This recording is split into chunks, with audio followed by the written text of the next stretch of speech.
Hello everyone, my name is Mohit and आज की class का हमारा टॉपिक है necessary personal characteristics of an effective counsellor.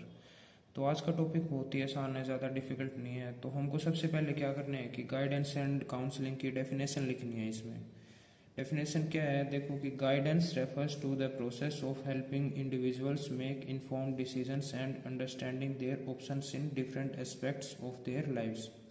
Guidance में अब क्या करते हैं कि किसी भी इंसान को डिसीजन लेने में हेल्प करते हैं और उसकी लाइफ में जितने भी डिफरेंट एस्पेक्ट्स हैं उनमें उसको अंडरस्टैंड करने में हेल्प करते हैं उसकी कि उसके पास क्या क्या ऑप्शन है। It involves providing advice, support and information to assist people in navigating challenges, personal growth, career choice, educational path and decision making processes. Guidance हम किसी भी फील्ड में कर सकते हैं, जैसे कि पर्सनल ग्रोथ करवाने के लिए बंदे की, करियर चॉइस में कर सकते हैं, एजुकेशनल पाथ हो गया कोई भी, या कोई भी किसी भी चीज़ से डिसीजन मेकिंग रिलेटेड हो। Counselling on the other hand is a more structured and in depth process where a trained professional helps individual address personal emotion, psychological और इंटरपर्सनल इशूज।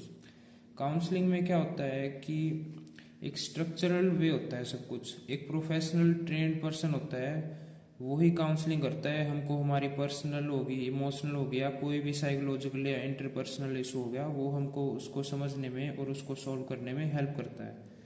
काउंसलिंग और गाइडेंस में ज़्यादा डिफरेंस नहीं है। Counselling और guidance में सिर्फ इतना डिफरेंस है कि गाइडेंस तो कोई भी इंसान कर सकता है, कहीं पे भी तुम्हारा दोस्त कर दे या कोई भी, तुम किसी से भी कोई एडवाइस लेना चाहो तो वो तुमको गाइड कर सकता है। लेकिन काउंसलिंग सिर्फ एक प्रोफेशनल ही कर सकता है, हर कोई इंसान के अंदर काउंसलिंग स्किल्स नहीं होते। आज हम जो भी काउंसलिंग के अंदर जो स्किल्स यूज़ होती है, जो भी एक इफेक्टिव काउंसलर होता है, जो भी स्किल्स रिक्वायर्ड होती है, उन पे अब डिस्कस करेंगे। Together guidance and counselling work to support individuals in achieving their personal development, addressing emotional difficulties and making decisions that leads to a fulfilling and well balanced life. तो चलिए अभी देखते हैं क्या क्या स्किल्स नेसेसरी होती है इफेक्टिव काउंसलर बनने के लिए। Effective counselor possess a combination of personal characteristics and qualities that enable them to build strong therapeutic relationships, facilitate meaningful change, and providing meaningful, valuable support to their clients. यहाँ पे एक word है therapeutic relationships. Therapeutic relationship क्या होता है कि एक professional relationship होता है एक क्लाइंट और थेरेपिस्ट के बीच में। ये रिलेशनशिप हमेशा लाइफ टाइम वैलिड नहीं होता, ये तब तक ही रहता है जब तक कोई क्लाइंट की थेरेपी कंप्लीट ना हो जाए। जब क्लाइंट की थेरेपी कंप्लीट हो जाती है, जब क्लाइंट अपने इशूज को रिजोल्व कर लेता है, तब ये रिलेशनशिप ब्रेक हो जाती है। तो फर्स्ट पॉइंट है एम्पथी। एम्पथी क्या होता है? ये बहुत ही इंपॉर्टेंट स्किल है किसी भी इफेक्टिव काउंसलर का। It is the ability to understand and share feelings of another person. इसका मतलब क्या है कि कोई भी इंसान अगर तुमको समझ पा रहा है और तुम्हारी फीलिंग्स को एक्सप्रेस कर पा रहा है खुद को स्टैंड करके, तो उसके अंदर एम्पथेटिक स्किल्स है। ये बहुत ही इंपॉर्टेंट स्किल है। It's crucial for creating a safe and supportive counselling environment. जब आप किसी के ऊपर एम्पथी शो करते हैं तो सामने वाले को हमारे ऊपर ट्रस्ट होता है और एक बॉन्ड बनता है अंडरस्टैंडिंग का, जिसके बाद वो अपने साथ अच्छे से कनेक्ट हो पाता है। Non judgemental. Effective counselors maintain a non-judgmental and accepting stance toward their clients regardless of their beliefs, values or behavior. Non judgemental मतलब क्या है कि किसी भी साइकोलॉजिस्ट को या काउंसलर को कभी भी ऐसे जज नहीं करना चाहिए, ऐसे अर्ली जज नहीं करना चाहिए बिना किसी कंक्लूजन पे या किसी वैलिड पॉइंट पे आते हुए। नॉन जजमेंटल होना चाहिए, क्योंकि कोई इंसान बहुत परेशान होता है, सब उसको जज कर रहे होते हैं, कोई उसको अच्छे से समझ नहीं पा रहा होता, तब वो एक काउंसलर के पास आता है हेल्प लेने के लिए। अगर आप ही ऐसे जज करने लग गए तो फिर वो अच्छा नहीं होएगा उसके लिए। तो एक काउंसलर को नॉन जजमेंटल होना चाहिए। Active listening. एक्टिव लिसनिंग में बहुत ही इंपॉर्टेंट स्किल्स है जो कि सबके अंदर नहीं होती। Active listening involves giving full attention to clients, focusing on their words, tone and body language. Active listening में क्या होता है कि हमको अच्छे से सुनना होता है जो भी हमारा क्लाइंट बोल रहा होता है, जो भी उसकी बातें होती है। अगर आप उसको अच्छे से सुन ही नहीं पाएंगे तो आप उसकी प्रॉब्लम्स को समझ नहीं पाएंगे, फिर वो ठीक नहीं हो पाएगा अच्छे से। इसलिए अपने को जो भी क्लाइंट बोलता है, जो भी एक्सप्रेस करता है, जब भी अपने को अपना सारा फोकस अच्छे से उसके ऊपर लगाना चाहिए। और उसकी बॉडी लैंग्वेज है, जो टोन है, किस तरीके से वो बात कर रहा है, कैसे एक्सप्रेस कर रहा है, जो भी क्लूज होते हैं एक्सटर्नल या इंटरनल, उन पे अपने को अच्छे से फोकस करना चाहिए। तो एक्टिव लिसनिंग बहुत ही इम्पोर्टेंट स्किल है। पेशेंस, ऐसा होता है कि कोई भी एक सेशन होते हैं या कोई भी काउंसलिंग सेशंस होते हैं, उनमें टाइम लगता है। ऐसे नहीं है कि जल्दी जल्दी में हो जाते हैं। किसी भी क्लाइंट या काउंसलर को कनेक्ट होने में कितना भी एक सेशन लग सकता है, 2 या 3 या 4 5, वो इंडिविजुअल टू इंडिविजुअल वेरी करते हैं। तो उसमें पेशेंस की बहुत ज़रूरत होती है।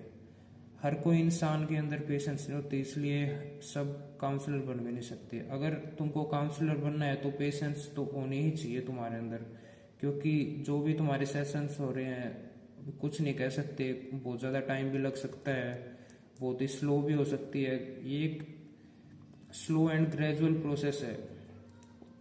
क्लाइंट्स को अपने आप को ओपनली एक्सप्रेस करने में बहुत टाइम लगता है कई बार। Open mindedness, counselors are receptive to new ideas and different perspectives. They avoid making assumptions about client and remain open to exploring alternative viewpoints and possibilities behind the words and behavior of the client without jumping to conclusions with limited information based on their own rigid beliefs. Open minded होना चाहिए एक effective counsellor को। ऐसे होना चाहिए कि open होना चाहिए किसी भी नए पर्सपेक्टिव को परसीव करने के लिए। ये नहीं होना चाहिए कि एक रिजिड है कोई इंसान, उस जो वैसा सोच, जैसा भी वो सोचता है वैसा ही सब कुछ सच है। एक सर्कल में, एक लिमिटेड एरिया में नहीं रहना चाहिए किसी भी काउंसलर को। अपनी सोच को ओपन रखना चाहिए ताकि न्यू जो थॉट्स है, जो क्लाइंट्स के जो न्यू पर्सपेक्टिव है, जो दुनिया को देखने का नज़रिया है, वो समझ पाए। रेजिलियंस रेजिलियंस बहुत ही इम्पोर्टेंट फैक्टर है किसी भी इफेक्टिव काउंसलर के लिए, क्योंकि जो एक काउंसलर की लाइफ होती है वो बहुत ही डिफिकल्ट होती है। उसको रोज़ नए नए प्रॉब्लम्स को फेस करना पड़ता है, और जो भी पेशेंट्स आते हैं, क्लाइंट्स आते हैं, उनके इशूज़ को रिजॉल्व करना होता है। तो फाइट बैक करना भी बहुत ही इम्पोर्टेंट स्किल है।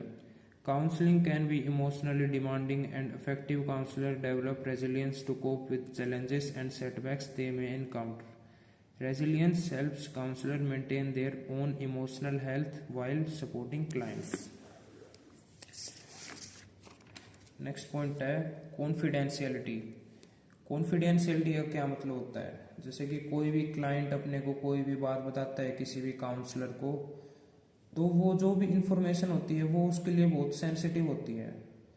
तो हमको उस इंफॉर्मेशन को अपने तक ही सीमित रखना चाहिए, आगे किसी को ऐसे लीक नहीं करना चाहिए उस इंफॉर्मेशन को। तो कॉन्फिडेंशियलिटी में क्या होता है कि जो भी बातें एक क्लाइंट एक काउंसलर को बताता है, एक एक्सप्रेस करता है उसको, वो सिर्फ क्लाइंट और काउंसलर के बीच में ही रहनी चाहिए, किसी थर्ड पर्सन के पास नहीं जानी चाहिए कोई भी बात। क्योंकि जब क्लाइंट को ऐसा पता लगता है कि जो भी वो उसको एक्सप्रेस कर रहा है, जो भी बातें वो अपने काउंसलर को बता रहा है, और वो बातें आगे लीक हो रही है, तो ये ट्रस्ट को ब्रेक कर सकता है, और ये बहुत हार्मफुल हो सकता है एक क्लाइंट के लिए। क्योंकि वो जो भी इंफॉर्मेशन शेयर करता है उसकी वजह से ही उसकी मेंटली वो डिस्टर्ब होता है, और वो बहुत सारे कॉन्फ्लिक्ट्स को अराइज कर सकता है। फ्लेक्सिबल, किसी भी इफेक्टिव काउंसलर को फ्लेक्सिबल होना चाहिए। जैसे कि a good counsellor will create an meaningful treatment plan that is individualised for each client. This means the counsellor should not follow a rigid schedule of treatment और have a one size fits all approach. Flexibility may involve using various therapeutic techniques, modifying session structures, or adjusting communication styles. Flexible मतलब किसी भी एक counsellor को ऐसे rigid नहीं रहना चाहिए कि एक ही टेक्निक, एक ही ट्रीटमेंट यूज कर रही है। उसको सिचुएशन टू सिचुएशन वेरी करती है, टाइम टू टाइम चेंज होना पड़ता है, फ्लेक्सिबल होना चाहिए किसी भी इफेक्टिव काउंसलर को, टाइम टू टाइम सिचुएशन को देखते हुए अलग अलग ट्रीटमेंट्स को यूज करना चाहिए। Self awareness, an effective counsellor can separate personal issues from those of the clients. जो एक काउंसलर होता है उसको सेल्फ अवेयर होना चाहिए। इसका मतलब है कि उसको अपने थॉट्स और फीलिंग्स के बारे में पता होना चाहिए, उसको अपनी पर्सनैलिटी के बारे में अच्छे से पता होना चाहिए।